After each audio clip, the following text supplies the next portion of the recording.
Good morning, good morning, good morning. Welcome to another week of just fantastic comics over in the From the Ashes line for the X-Men. We have a ton of stuff to talk about today. In addition to the X-Men series, Marvel Comics' latest Amazing Spider-Man issue handed the reins over to a brand new creative team. My goodness, we also have some really interesting entries of comic books like NYX to go ahead and check out in the near future alongside some other really fascinating titles. Plus, over on this stream today, we're going to have a chance to really look at Magic's new ongoing series in a ton of depth. That comic book has a great creative team, so I'm really excited to see what the writer of Ashley Allen is bringing over to this brand new title. Also, I'm interested to see if this is going to take on some similar plot threads over to the Psylocke series and just launch right out of the main adjectiveless X-Men series over at Marvel. So I'd like to go ahead and kick off our streams by talking about one of the most recent releases over the past week. I always like to shake things up and keep it a surprise. This week I had the pleasure of catching up on the latest issue of Venom, coming in from Toron Grönbeck, as well as Cafu and German Peralta. Now, this issue absolutely just split my mind in half. The way it featured Meridius trying to acclimate to human life when he's so disconnected from everybody else is just absolutely fascinating. It's such a great plot thread for Grönbeck to go ahead and just really dive into over in this latest issue.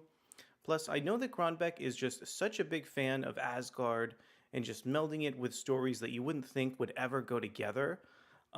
Seeing Old Man Dylan over in this issue, Old Man Venom, as he's seemingly called, interact with Loki is also just an absolute joy to see here.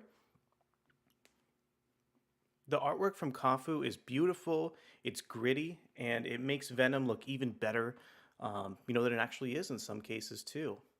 Plus, German Peralta is a really interesting artist. He has such a great sense of style. Lending his work over to the Venom comic book, I think, is just a great way to expand and flesh out the art of that series, riffing on what Cafu did before.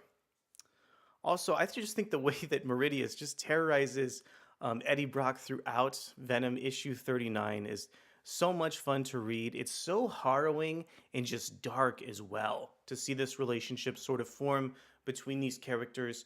And sort of as we alluded to earlier, just to see how disconnected from everybody else Meridius is due to the fact that he's such an older character over in the series. The ending of this issue was really interesting as well.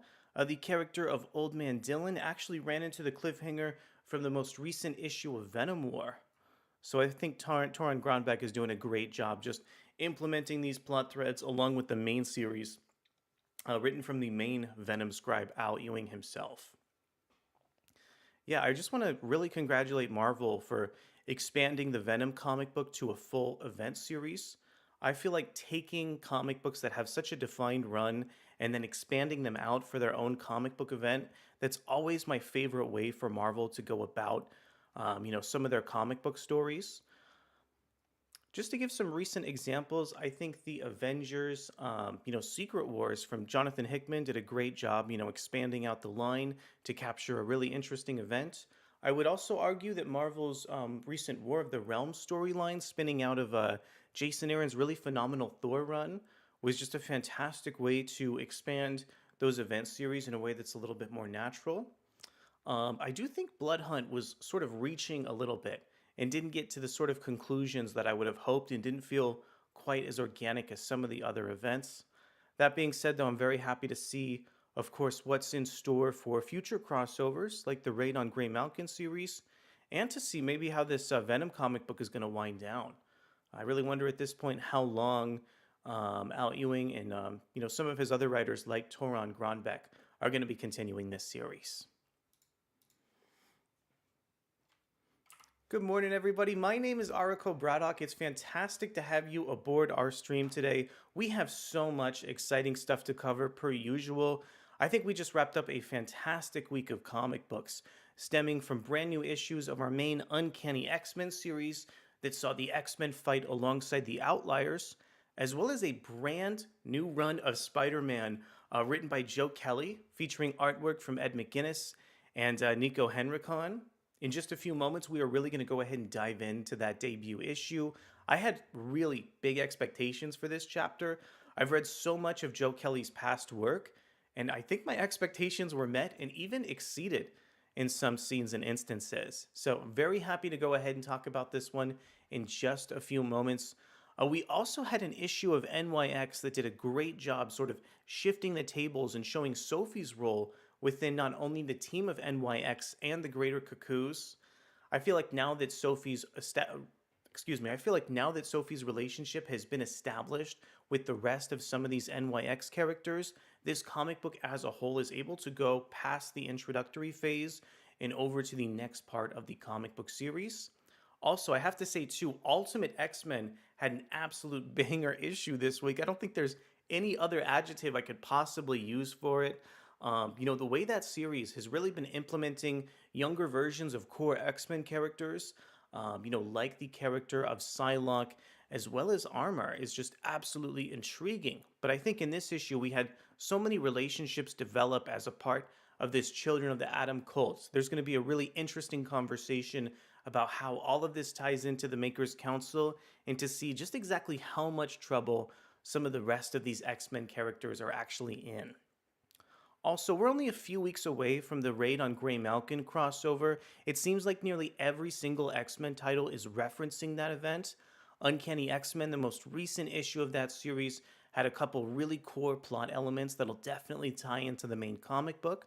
We'll be exploring all of these elements in just a few moments here. Okay, I think without further ado, it's time to go ahead and jump into some of our content for today. Also, I don't say this enough on the live streams, but please be sure to like the live stream as well as subscribe to the channel if you haven't already. Let's go ahead and take a look at one of our first comic book reviews. This is going to be the first thing we're covering today, and it's probably one of the items that you're most excited for. Here is Amazing Spider-Man 61, shifting the reins of the comic book over from Zeb Wells and John Romita Jr. to Joe Kelly, Ed McGuinness, and Nico Henrikon. I really thought this issue did a great job establishing the personal nature of Spider-Man. The first few pages in the issue did a great job establishing Peter's relationship with the bystander named Kevin. We also got to saw Peter go up to battle against a new villain called Burnout. Due to some of his costume elements, I'm wondering if there's any ties between him and the character of Speedball. I really hope that Joe Kelly will continue exploring this character moving forward. After that opening sequence too, there was a great moment where the Amazing Spider-Man was able to go ahead and touch on so many elements of Peter's personal life. Peter got to check in with Randy Robertson, who was really missing from the last run, and we got so much characterization for Aunt May in this tale. Curiously enough, I noticed that in this issue of The Amazing Spider-Man, it seemed like Aunt May was causing a ton of friction and conflict over in the series. I feel like she just took so many individual shots at Peter in the issue. I was kind of shocked, to be honest. Also in The Amazing Spider-Man, I'm sure you can tell from the cover alone here, but Doctor Doom is the recent Sorcerer Supreme in the Marvel Universe as a result of the Blood Hunt storyline.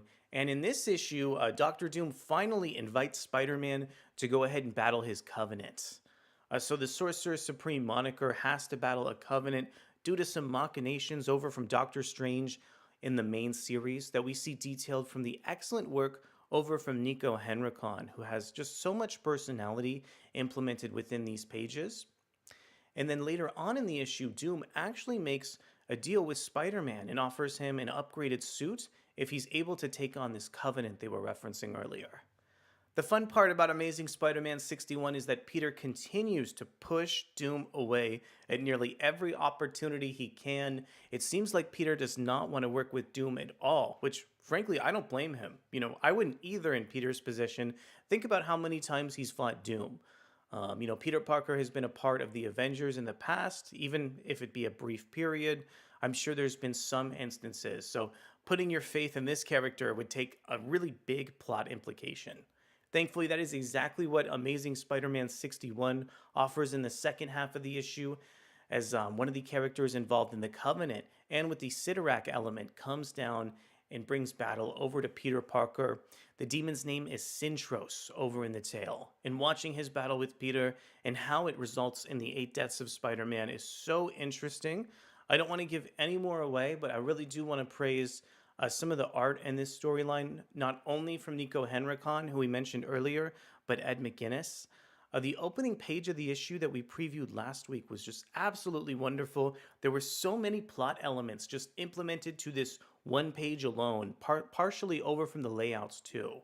The second page also just has so much detail on it as well. I almost think that Marvel's editorial or Joe Kelly as a whole could probably pare down the dialogue a little bit, and it may result in a better Spider Man issue overall.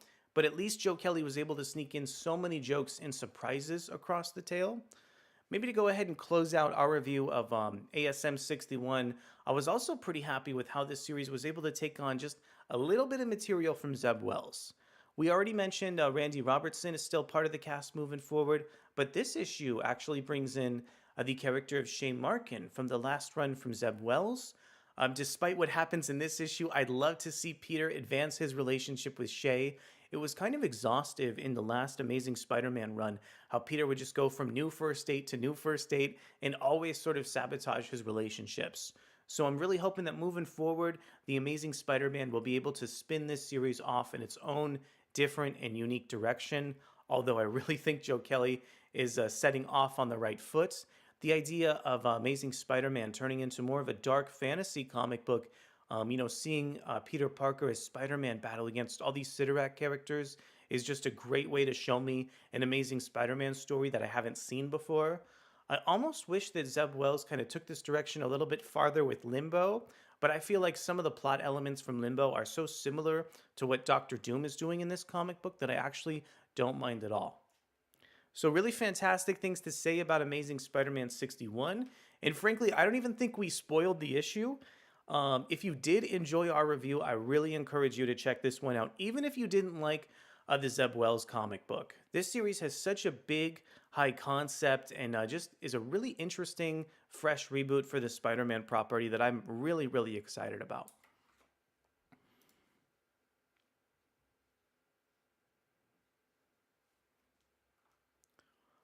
Are you ready for our next review? It's none other than one of the most important comic books over to this channel, the main X-Men series. Let's go ahead and take a look at Uncanny X-Men issue 5, coming in from our regular creative team of Gail Simone and David Marquez. I have to say, across this issue, there's so much beautiful artwork in the first couple pages from David Marquez. The way he's able to draw the character of Rogue across this tale is absolutely gorgeous, especially as she sort of recalls her battle with Sarah Gaunt throughout this issue. Also, it was so much fun seeing the Outliers team up with the main Uncanny X-Men characters. Of course, the Outliers being Jitter, Death Dream, Calico, oh gosh, who am I missing? Ransom, and just so many other characters throughout the comic book as well. It seems like they're battling some of the forces over from what Dr. Ellis is doing from Raid on Grey Malkin. And then over in the background, we have Rogue mercilessly fighting the character of Sarah Gaunt. It seems like Rogue has a hard time matching some of Sarah's strength. So in a lot of these issues and comic book scenes, I feel like Sarah is trying to, or rather Rogue is trying to relate to Sarah on sort of a more visceral level. And watching how this battle concludes and how it leads into the Raid on Grey Malkin crossover is endlessly intriguing. There were a ton of great character moments too, from the Outliers teaming up with the main Uncanny X-Men characters as they fought so many of the shadows throughout the issue. I want to be fair and give a little bit of a critique of the artwork in this tale. Now, some of the opening pages are so beautiful and amazing, but I noticed that some of the detail was missing around the moments where the Outliers were fighting alongside the X-Men characters. I really wonder at this point if David Marquez is working with some really tight deadlines. And overall, I have a ton of praise to levy in this issue in terms of the artwork side. I'm just wondering if we're going to see that sort of style moving forward, and if maybe David Marquez is able to sort of clean up his lines so that the lack of detail doesn't influence the art quite as much. Overall, though, this is a super easy recommendation to any comic book reader who's really interested in getting more acclimated to the X-Men. And I also thought it was pretty clever how Gail Simone was able to start the Raid on Grey Malkin crossover in some very small and interesting ways, not only in the plot direction, but also in terms of some of the sentiment of the team as well. Really fantastic stuff over in Uncanny X-Men 5. I cannot recommend it enough.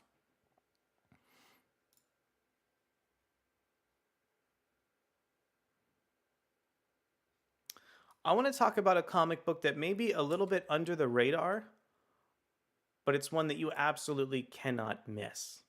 And that would be none other. Oop, oop, oop. Let's see if I can get it back on the screen here. Give me one moment.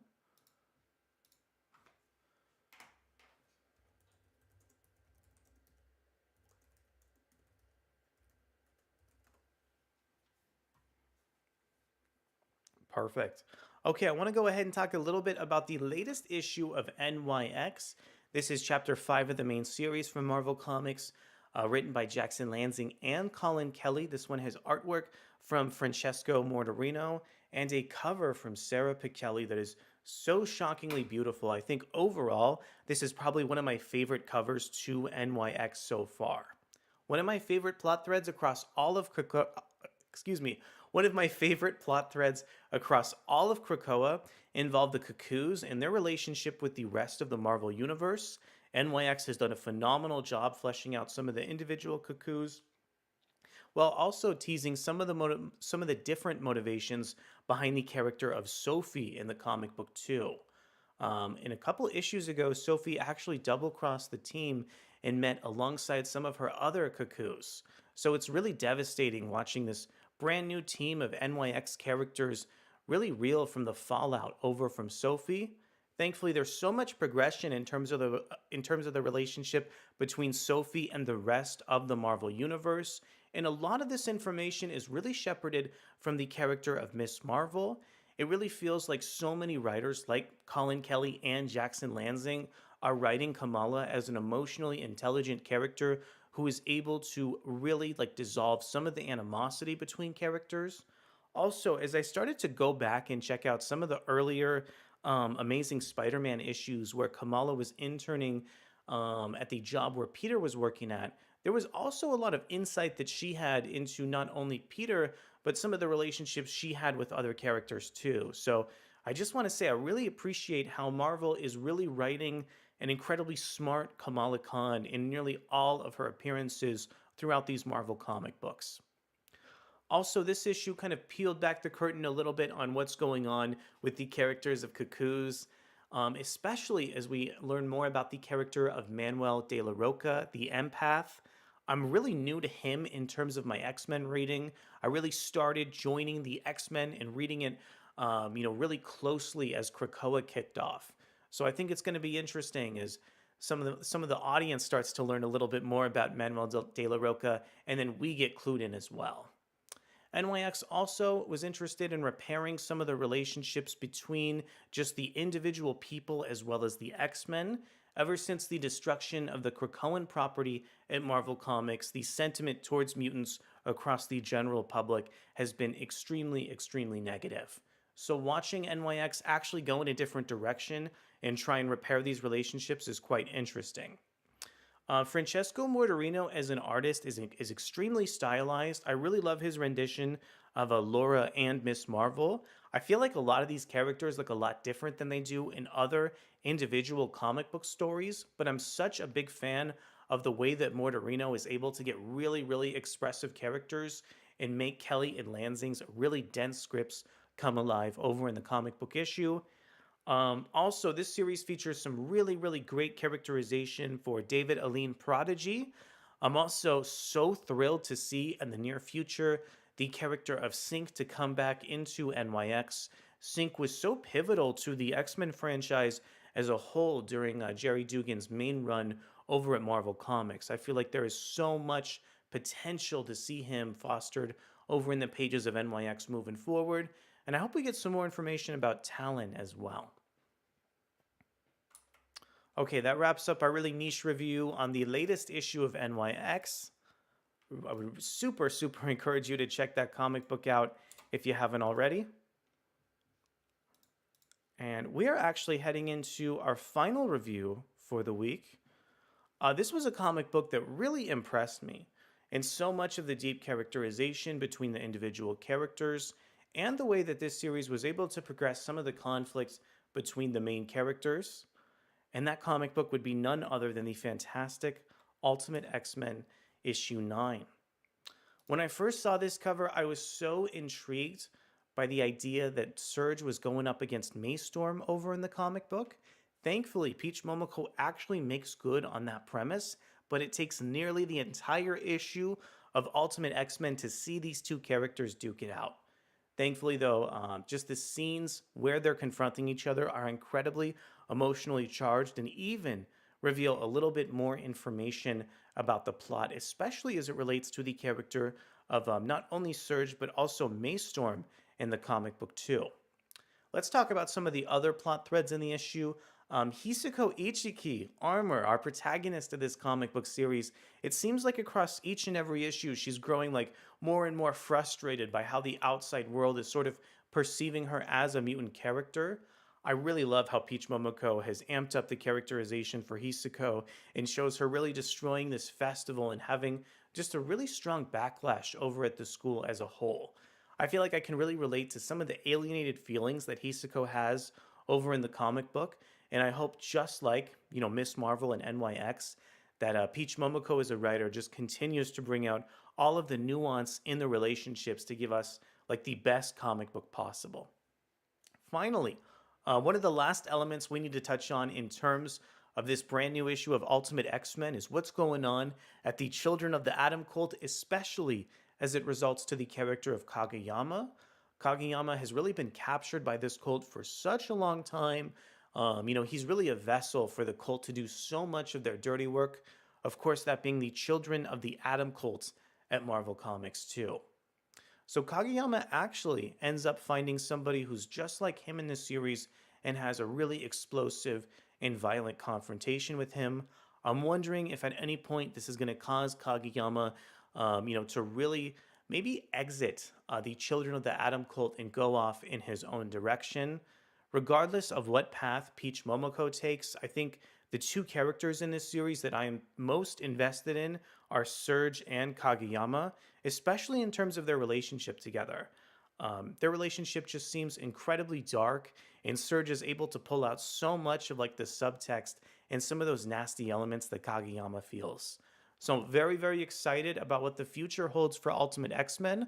I feel like this comic book as a whole is finally progressing to some of the next plot elements.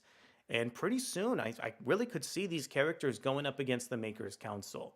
So watching just all of the little pieces start to form in slow motion as these two groups get ready to battle each other is just an incredible amount of fun. Just like every other comic book here, you cannot miss Ultimate X-Men.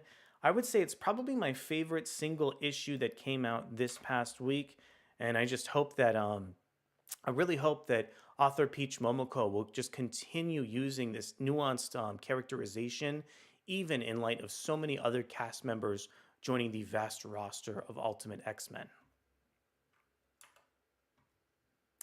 Okay, that's going to go ahead and do it over on our reviews for the week. As you can see, it just was an incredible week of comics with so many really solid releases in the X-Men line.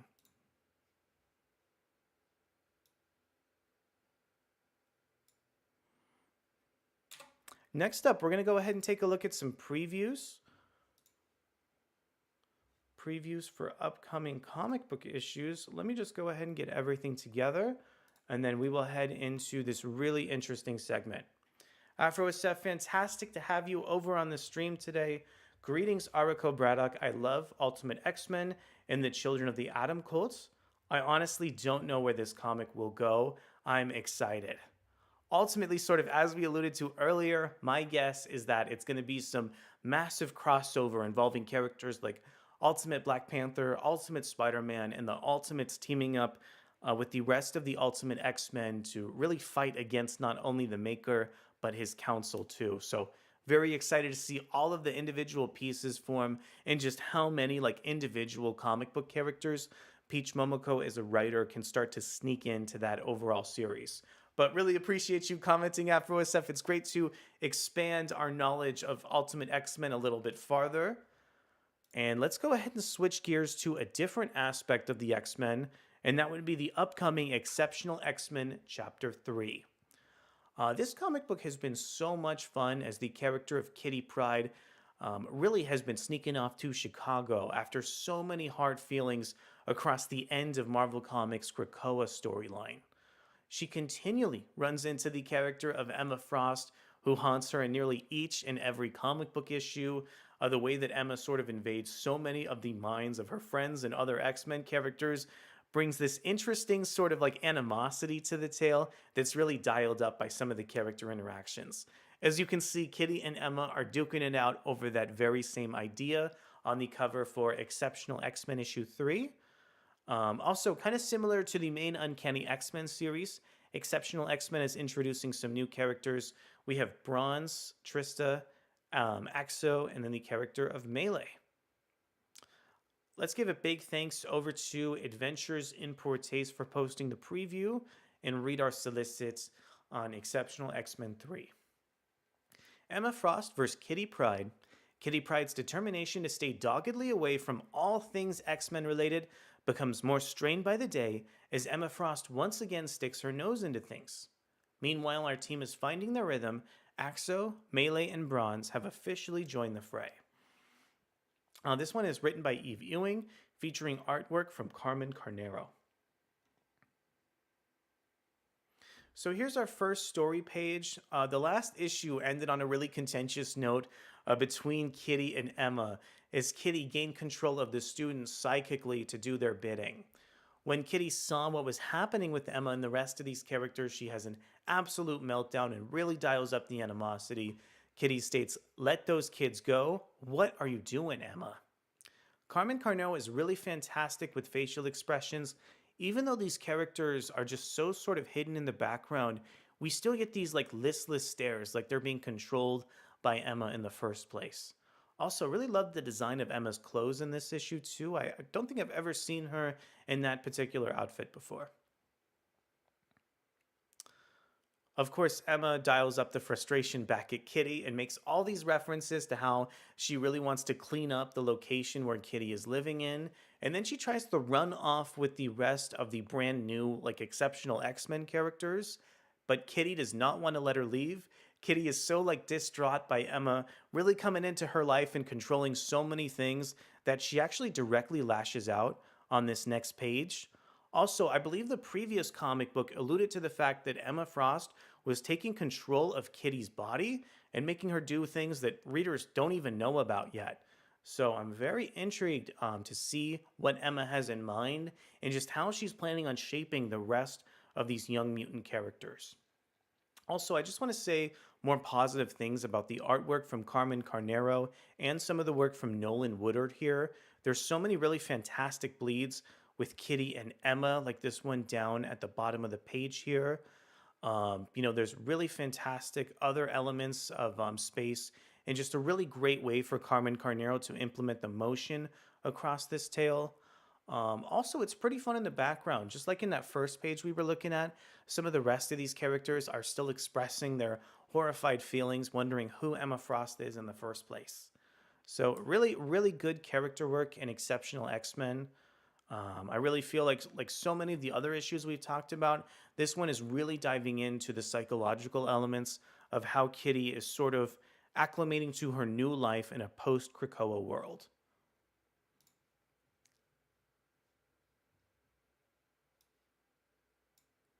Okay, let's go ahead and see what's next.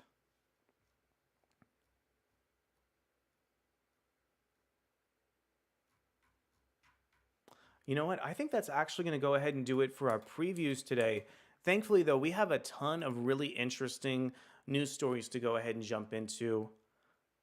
Why don't we go ahead and see what's in store for Marvel's next upcoming event series? And that would be One World Under Doom. This comic book is actually written by Ryan North, featuring artwork from the tremendous R.B. Silva, who's just drawn so much important work at Marvel, our favorite, of course, being the recent X-Men comics he's contributed to.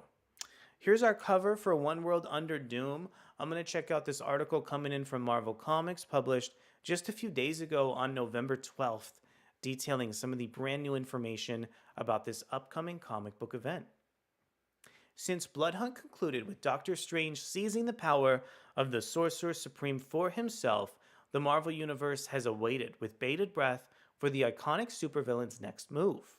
This February, the wait is over as Doctor Doom takes control of the entire world in a status quo shattering event, One World Under Doom. Doctor Doom actually seized control of the Sorcerer Supreme mantle in a contentious way to battle some of the characters of Bloodhunt.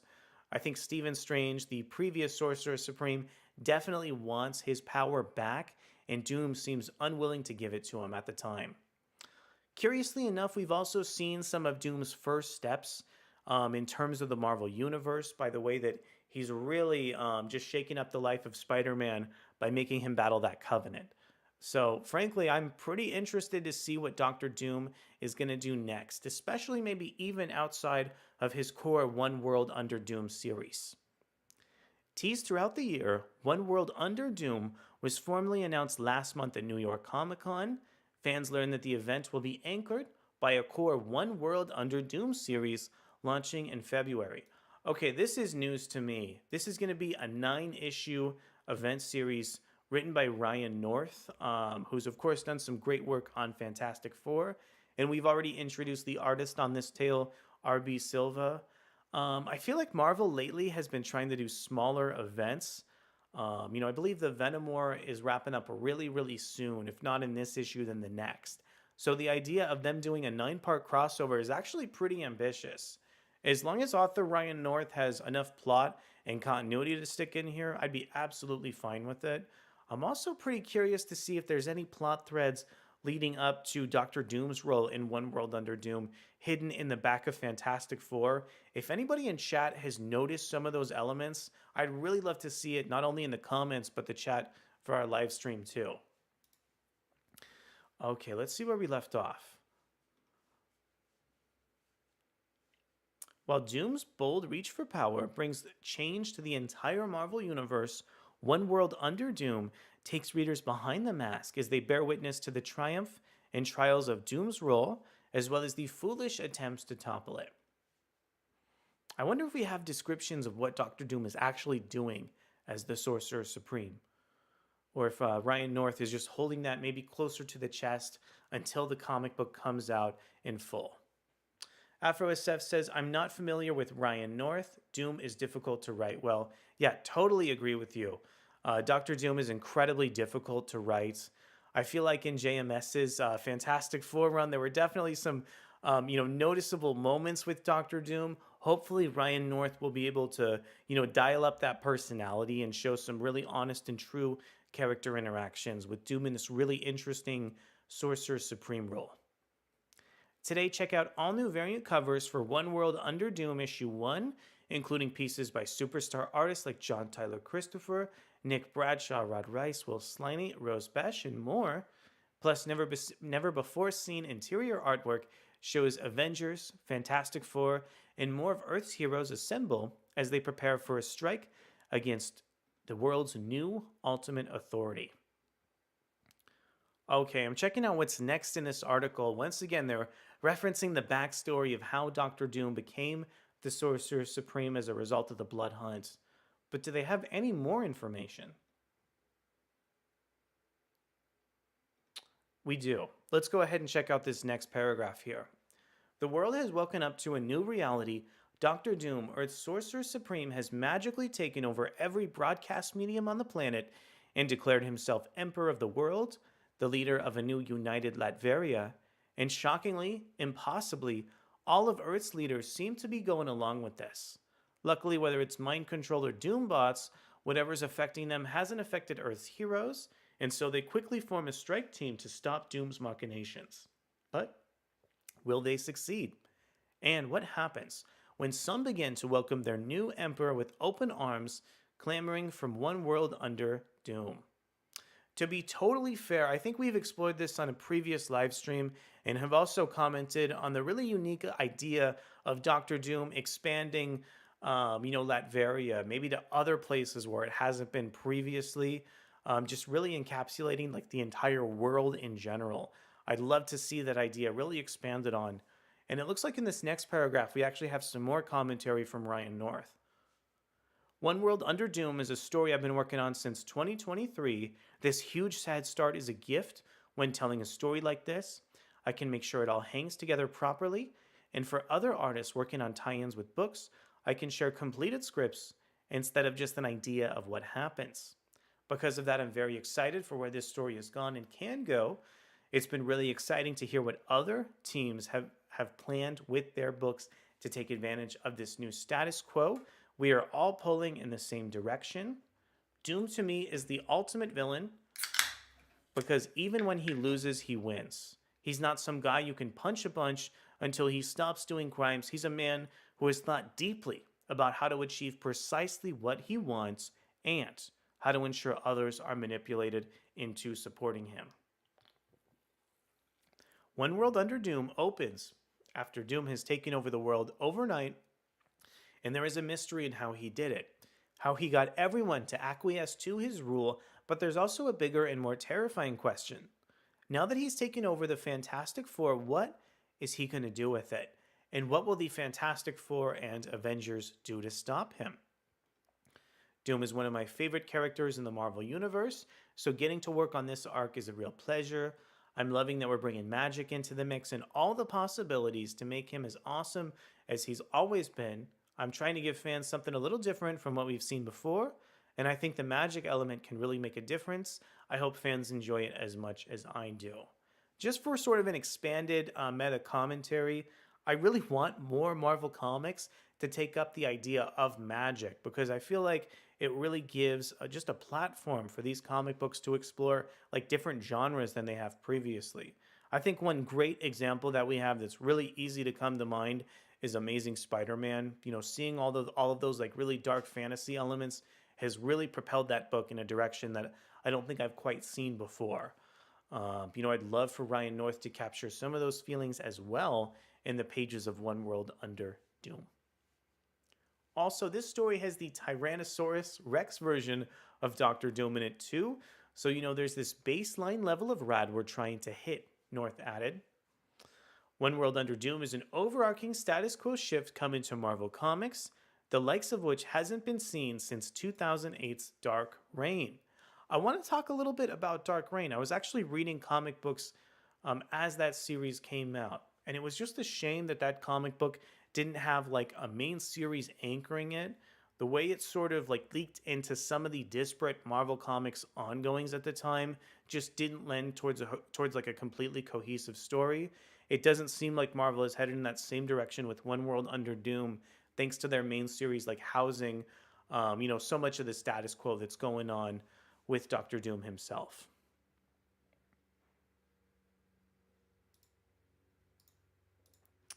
I want to maybe give just a slight critique towards RB Silva in the comic book because I see him doing a double page spread that I've seen maybe copied one. Excuse me. Let's see here. Yeah, he did this double page spread in the issue that looks so similar to his recent X-Men work. It is insane.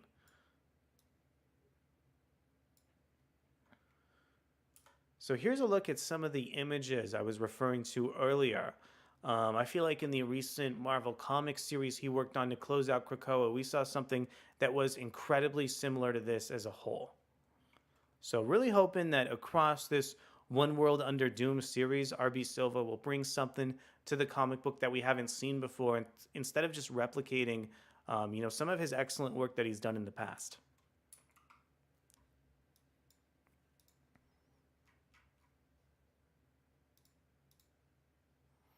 Okay, and that's going to do it for our coverage for the main One World Under Doom series.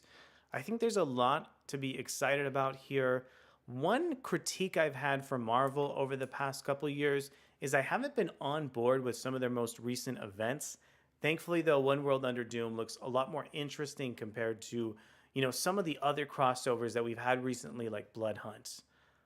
Also, though, I want to make sure I'm congratulating Marvel on just some of the excellent like line-wide crossovers they've had with Venom's Venom War and the X-Men's raid on Grey Malkin. There's plenty of really interesting big stories being published in Marvel Comics right now, even outside of the main events.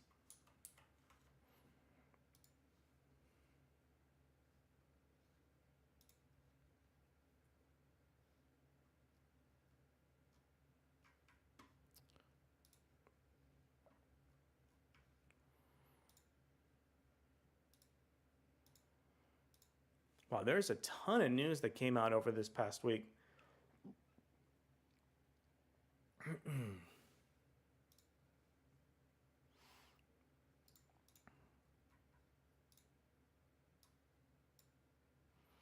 Okay, I'm very, very excited to talk about this next news story here. One of my favorite recent comic books in terms of Marvel outside of both Spider Man and the X Men was the recent Thunderbolt series coming in from Colin Kelly and Jackson Lansing. I had pretty low expectations, which I probably shouldn't have, because I think their Captain America run with Carmen Carnero was absolutely phenomenal. But the way that that new Thunderbolts title was able to implement the character of Bucky Barnes as well as a brand new team of Thunderbolts was just an absolute joy to read and experience. It looks like the publisher is really shifting the nature of the Thunderbolts and Bucky's role on the team in this brand new series that ties into One World Under Doom. Curiously enough, though, Kelly and Lansing are both continuing to this Thunderbolts run and maybe continuing to some of the plot threads they've implemented over the past series.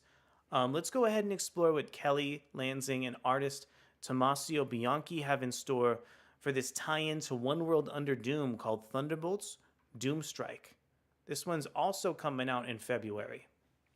One World Under Doom is an overarching status quo that sees Doctor Doom reign supreme. It begins in February. In addition to a core title spotlighting the iconic supervillain's rise to glory, Doom's role will impact the entire Marvel Universe throughout 2025, particularly in tie-in issues and series. Today, fans can learn about Thunderbolts Doomstrike, an exciting new One World Under Doom tie-in series where Doom will assemble a new and classic iteration of one of Marvel's most iconic superhero teams this February. Yeah, I'm seeing some of the characters on the cover here. I'm having a hard time making out some of their names, but these are people who've been on the Thunderbolts a lot longer than other characters like Natasha and Bucky. Also, with Natasha being featured over on this cover, I'm wondering if she's still bringing the symbiote over to this book, as I believe she still has it in the main Venom comic books too. Recently, Bucky Barnes boldly assembled a new team of Black Ops heavy hitters to pursue the world's most dangerous individuals, inadvertently aiding Doom's power grab. Very, very interesting. So, something that these characters have done have accidentally worked in favor of Doctor Doom. Now, his guilty conscience will drive him to challenge Doom's authority head on and become a living symbol of resistance. And that's just what fans have been clamoring for. The beloved original team is back, and they're not happy with what Bucky's doing in their name. Get ready for Thunderbolts vs. Thunderbolts as Doom recruits original members, including Moonstone, Atlas, Fixer, and more.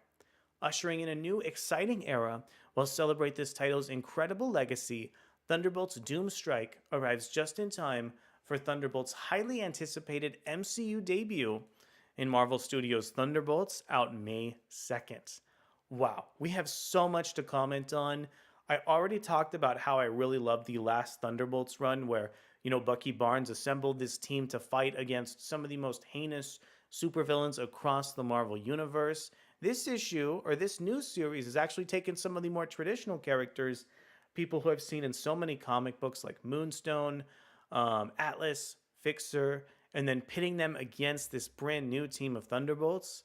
That is such an intriguing premise. I feel like Kelly and Lansing could probably get a ton of mileage out of that idea.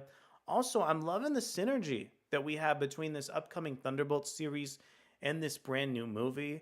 I wish Kelly and Lansing actually had an ongoing series for the Thunderbolts characters. I think it would really help Marvel Comics as a whole feel a lot more cohesive, but at least we're getting these mini-series in lieu of a really long, interesting ongoing series. Also, the Thunderbolts movie, I checked out some of the recent trailers. It actually looks pretty good. I've been really disappointed in the Marvel Cinematic Universe releases over the past couple of years, and I think it's really caused me in general to get more and more attached to comic books as a whole. But finally, getting these characters represented in other mediums and seeing the Thunderbolts on the big screen, I think is a great idea. I love what actors like David Harbour and goodness, the rest of those people are escaping me. But I love some of the characterization and dialogue they had in that trailer. I feel like it was a big step up from what they were doing in Black Widow as compared to the Thunderbolts movie. I'm hoping on May 2nd, we're finally going to have the next really fantastic Marvel Comics movie with the upcoming Thunderbolts. Let me know in chat if anybody else is excited for the Thunderbolts comic book or the Thunderbolts movie too. This is a property that I've read like exhaustively over issue after issue. I was a huge fan of the Warren Ellis run on Thunderbolts previously, and at some point, I would love for Marvel to explore, some of the dark parts of supervillain personalities in an upcoming series and really dive into, some of the psychological implications and the dark character work that was really featured across that tale. Also, one thing that's really come into the top of mind here, we recently shouted out Dark Reign. Dark Reign's effects on the Thunderbolts comic book was amazing. And I'm glad in that same sort of tradition, Thunderbolts has this bigger tie towards the One World Under Doom crossover. It looks like our article isn't even done yet. I think there's a lot more to say about the Thunderbolts. Revolution like lightning. Doom took over the world and Bucky Barnes helped him do it. To atone for his unwitting role in Doom's triumph, Bucky assembles a team with one goal: burn it all down. But when Bucky's saboteurs, including Black Widow Songbird, US Agent Sharon Carter, and a few surprise wildcards, launch a no-holds-barred campaign to tear Doom's empire apart, Doom decides to prove that revolution ends in blood. I'm curious if maybe the Thunderbolts are still formed as a team, even though the last run ended, and if some of these characters see Doom's profile rising and they're really trying to seize this opportunity to take him down, like they did with Red Skull in the first Thunderbolt series. We can't wait for folks to see what Ryan and company have planned for One World Under Doom, a Marvel event with brains, heart, and incredible scope, Kelly and Lansing said. The Thunderbolts are a crucial nature of the puzzle. This is the story of what happens when heroes openly oppose Doom, and how they'll have to fight differently if they're ever going to make a difference. With returning characters and storylines we've been building since our run on Captain America Sentinel of Liberty, plus new and returning Thunderbolts of all eras, Thunderbolts Doomstrike is a whole new take on Marvel's messiest, meanest superhero team, a story about fighting the power even if it costs you everything. Check out this Lionel Francis Yu cover. I always say this, but I've been reading Lionel Francis Yu's work on Marvel comic books since he since I first started reading comic books all the way back in 2007. I am just shocked that he's still able to produce such beautiful work, even after working in the Marvel Comics industry for such a long time. Also, we cannot leave this Thunderbolts issue before we talk about how Jackson Lansing and Colin Kelly have built out this really vast meta-narrative stemming from Captain America's Sentinel of Liberty to their most recent Thunderbolts series and this Thunderbolts One World Under Doom crossover. I think we mentioned it earlier, I'd prefer an ongoing series, but I think it's so interesting how Kelly and Lansing have really stuck with Bucky across so many of these individual series. I guess maybe a lot of the meta-narrative for their run really hinges on Bucky Barnes as a hero.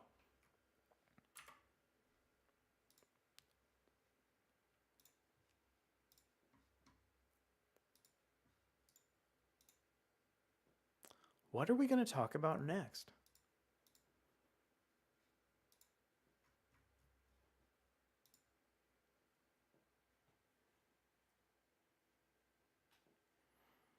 Okay, we have a really brief teaser, but a really, really interesting one to check out. Marvel Comics is starting to really tease their upcoming Time Slide series. I think this issue is really going to set up a lot of the plot threads that are coming in the Marvel Universe over the near future. Also, some of the characters they use for this teaser image are pretty interesting. We have Bishop and a very young Agatha Harkness looking towards the audience. This one is coming over from Adventures in Poor Taste, and this upcoming time slide series is written by the wonderful Steve Fox and featuring artwork from Yvonne Fiorelli. We've been talking about a lot of comic books that are coming out in February. This one is coming out in December. Marvel Comics has released a new teaser for Time Slide, the new annual look at what's to come in Marvel Comics. The teaser features Bishop in what looks like the younger Agatha, but is probably Ava Bell, who is seeing shards of what is to come. In those shards, the new Power Man series announced at New York Comic Con, Sorcerer Supreme Doctor Doom Dormammu, Spider-Man in his new Doom-supplied magic costume is seen in Amazing Spider-Man 61 this week, Moonsquire, who will appear in New Champions, Cable, She-Hulk, Ironheart, and possibly Maestro. More importantly, a few of the shards are still classified. Yeah, we have so many plot threads stirring around in this time slide teaser, stemming from everything to Cable, to Doctor Doom in the latest issue of Spider-Man. Plus, we have a hint at a recent timeless one-shot with the character of Power Man, and maybe even the Maestro alongside She-Hulk here. So it really seems like there's a lot of interesting plot threads kind of percolating in so many of these books. I wonder if we're going to get any like big spoilers in this issue. One of my favorite things about a recent timeless one-shot was how it teased the Spider-Man Fall of X book, Uncanny Spider-Man, before it was even released. So I wonder if we're going to get anything that dives that far into the future over in Time Slide. It's probably going to be a lot of fun, too, to check out this issue after we've read all these Marvel comic books in the next December, too.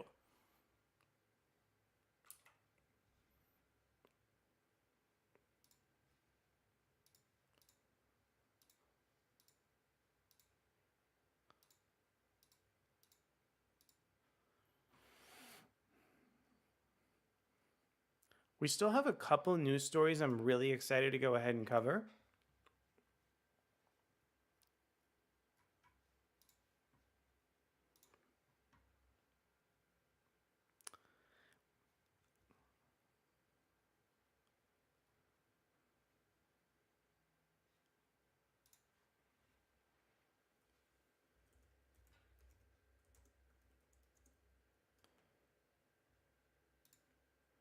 Give me just one moment here.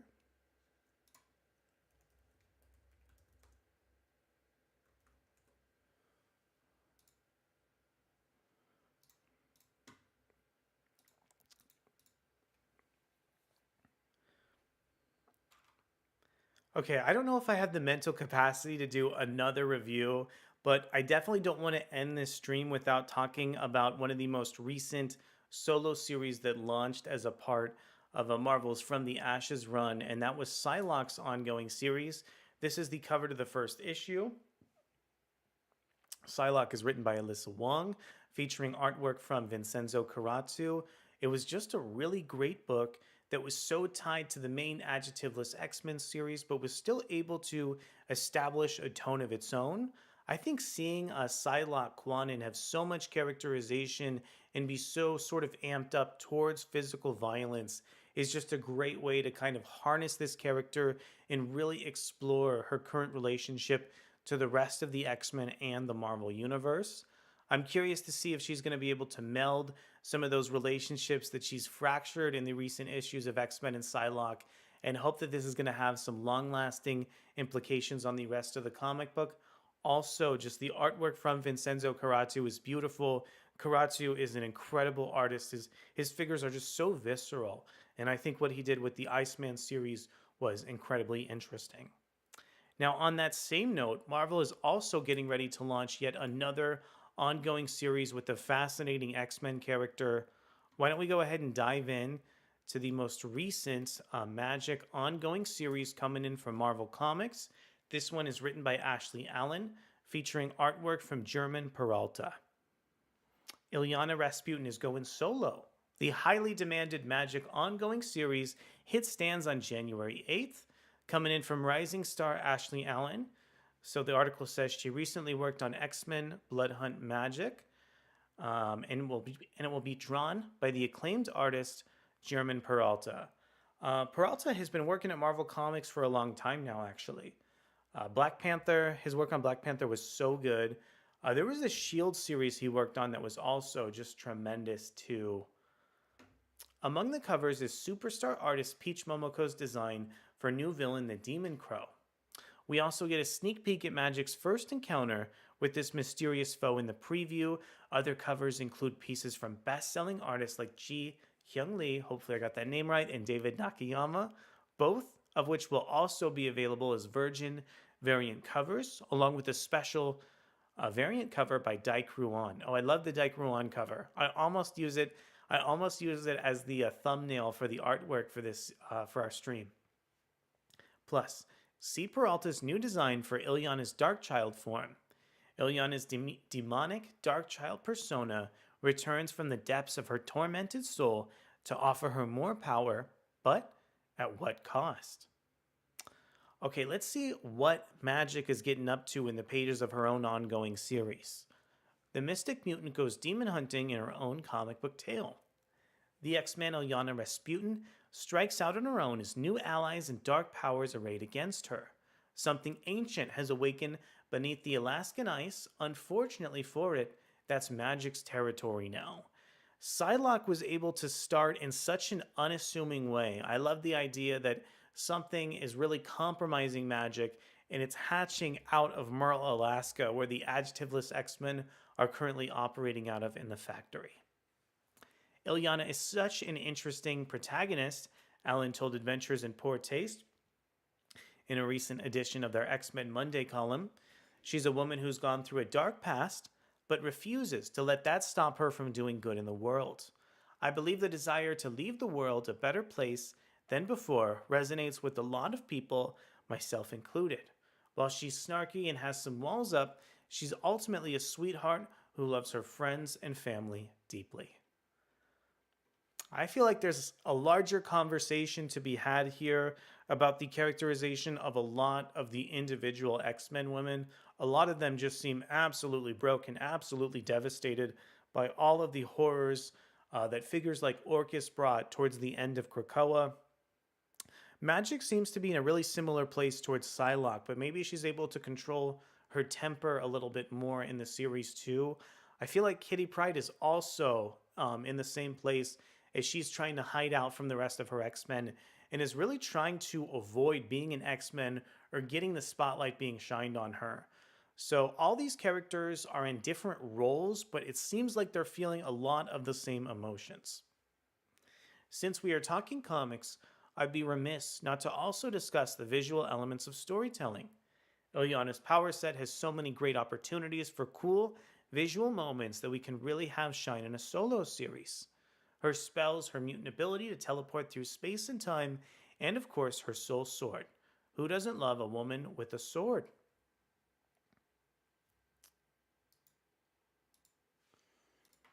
Okay, I've been teasing the Daik Ruan cover. Let me see if I can get it up on the screen here. If I can battle through Marvel's website.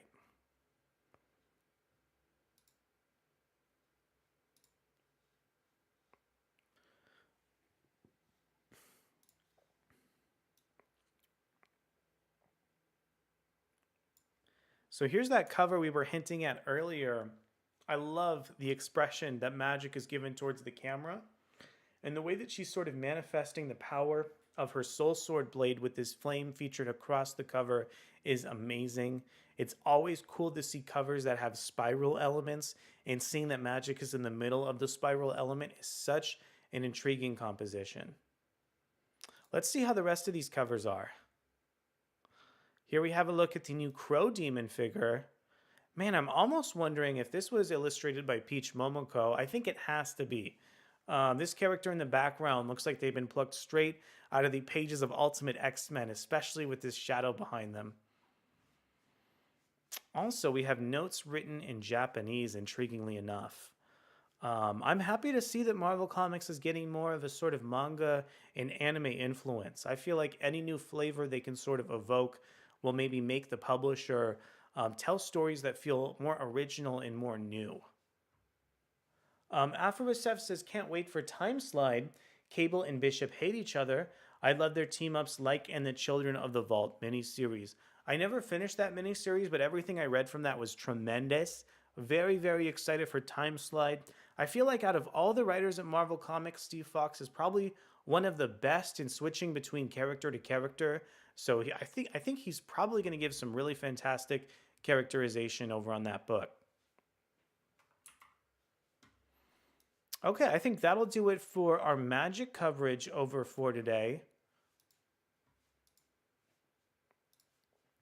We're going to go ahead and explore the latest issue of Immortal Thor, and then we will close out our stream for the day.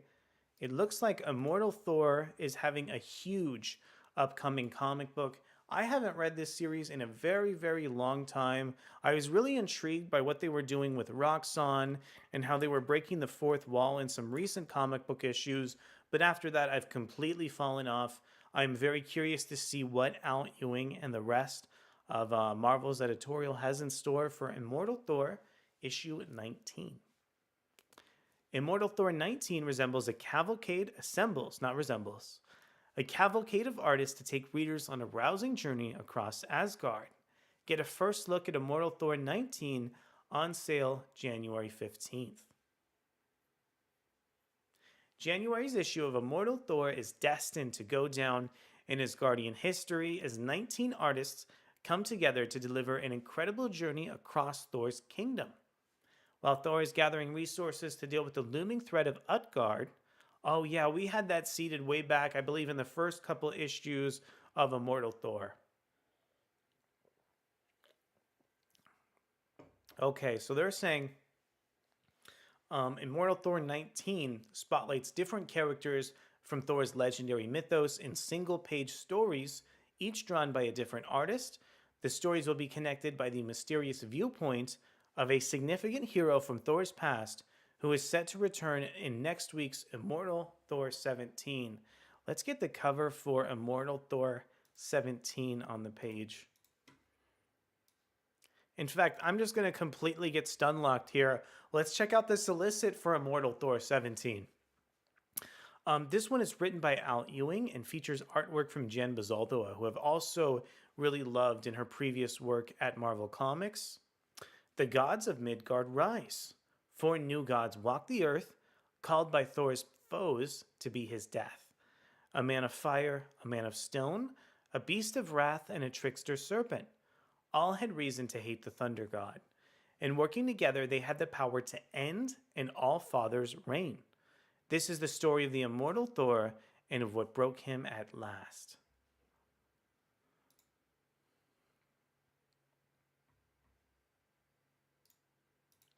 Really quick too, I mean, why not? Why don't we check out the cover for Immortal Thor 18? Looks like we still have the same creative team from the last issue, Al Ewing and Jan Bazaldua. I'm going to check out the solicit on this one. Thor versus his oldest foes. On Asgard, Thor had been outplayed by the Enchantress, and their game would have vast consequences for the Golden Realm.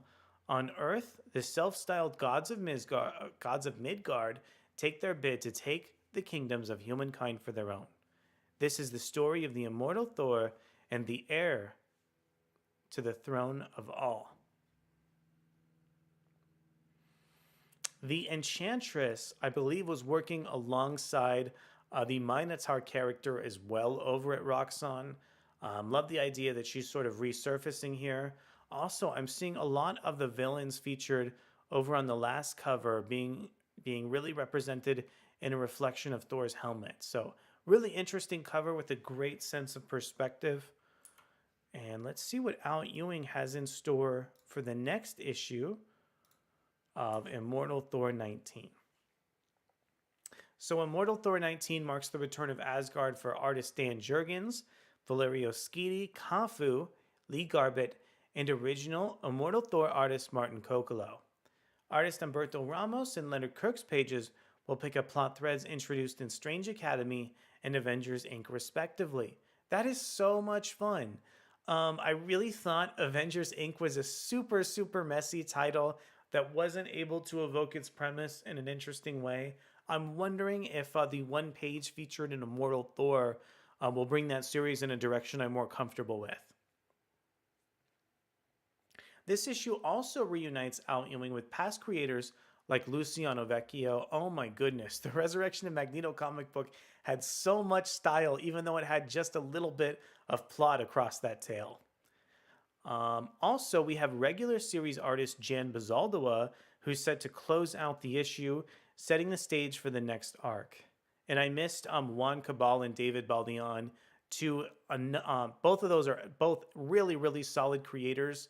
I believe Juan Cabal did a Cosmic Ghost Rider comic book recently that had just some great action and character expressions. Okay, let's count down every single artist, each one of these 19 artists who are contributing to the Immortal Thor 19. We already talked about David Baldeon. We already talked about Jan Bazaldua, Juan Cabal. It looks like the Venom artist Kafu is actually telling a one-page story in this issue. Kafu's facial expressions are so detailed. He brings such an interesting psychological element to the page. I am definitely on board for whatever he's bringing to Immortal Thor. I just hope that author Al Ewing won't cake each and every page in so many words that we can't really enjoy some of the prose and writings of the individual stories. Okay, we also have work from Karen Darboux, who I admit I'm not familiar with. Juan Ferreira, another really dark psychological artist. I would love for him to take on some of those plot threads over at Roxxon in the near future too. Jorge Fornes, I remember he was so big at DC Comics. I believe I've seen him draw some Batman in the past that was wonderful. Lee Garbett. Lee Garbett's Loki series with Al Ewing was absolutely tremendous.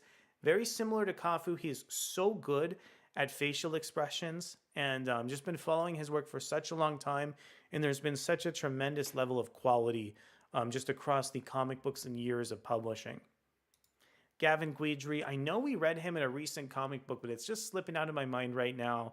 We have Dan Jurgens, who had a really important Thor run that brought a lot of cosmic elements over to the Marvel Universe, but I admit I haven't checked it out firsthand. Leonard Kirk, I really love Leonard Kirk's art. I feel like Al Ewing did him a slight disservice by having so many words over in the pages of Avengers Inc., but overall, I'd love to see him work together with Ewing again in a story that has less prose and more plot.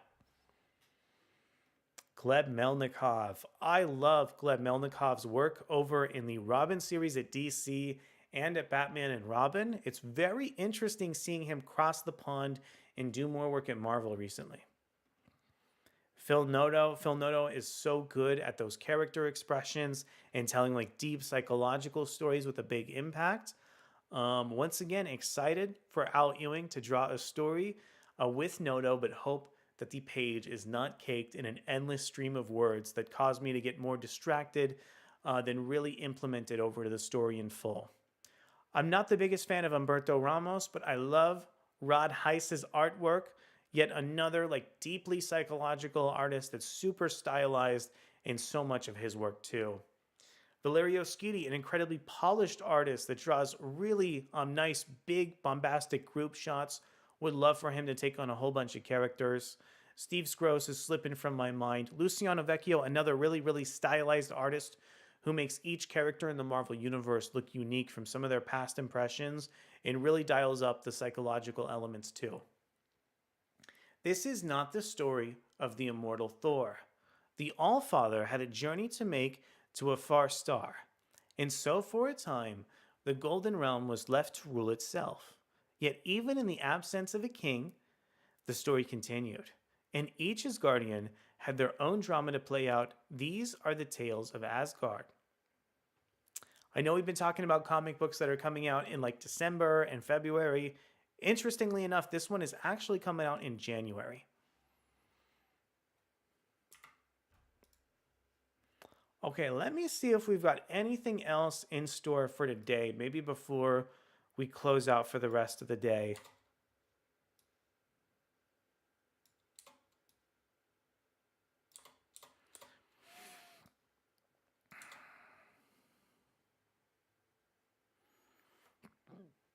Excuse me.